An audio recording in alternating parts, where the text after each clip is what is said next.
Shalom Sobat Ridi terkasih. Dalam hidup kita sebagai orang percaya, kita diberi anugerah untuk melakukan hal-hal yang baik, yang memuliakan dan menyenangkan Allah. Namun, sementara kita ingin melakukan hal yang baik, hukum dosa melawan kita untuk melakukannya. Sehingga kita sering melakukan apa yang tidak kita kehendaki. Sebab apa yang aku perbuat, aku tidak tahu. Karena bukan apa yang aku kehendaki yang aku perbuat, tetapi apa yang aku benci, itulah yang aku perbuat. Roma 7 ayat yang ke-15. Lebih lanjut, Rasul Paulus menuliskan dalam Roma 7 ayat 18 dan ayat 21. Sebab aku tahu bahwa di dalam aku, yaitu di dalam aku sebagai manusia, tidak ada sesuatu yang baik. Sebab kehendak memang ada di dalam aku, tetapi bukan hal berbuat apa yang baik. Demikianlah aku dapati hukum ini.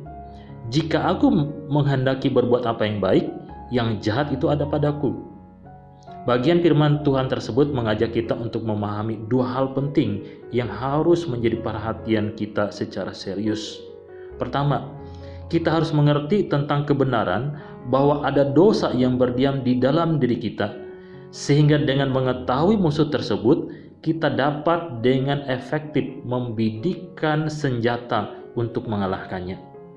Kemudian yang kedua, adanya anugerah dan kuasa Allah yang merupakan senjata terampuh yang terkuat untuk melawan kuasa dosa.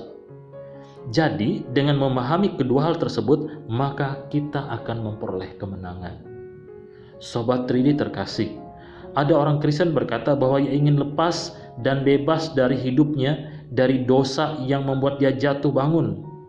Dosa itu menyebabkan ia lumpuh secara rohani dan menyebabkannya tidak bisa melayani Tuhan dengan efektif. Sudah berbagai daya upaya ia lakukan termasuk doa dan puasa, namun belum juga berkemenangan.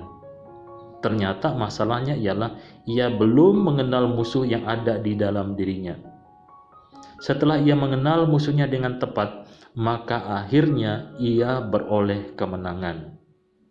Kuasa Kristus membebaskannya dan menjadikannya alat yang mulia dalam tangan Tuhan. Maukah saudara mengalaminya? Mari, bukalah hati untuk diterangi oleh kuasa Roh Kudus, dan kemudian bukalah hati agar kebenaran firman Tuhan dinyatakan dalam hidup kita, supaya kita mengenal musuh kita, dan kemudian mintalah kuasa Tuhan untuk melepaskan kita dari ikatannya. Salam 3D, selamat menjadi orang yang berkemenangan. Amin.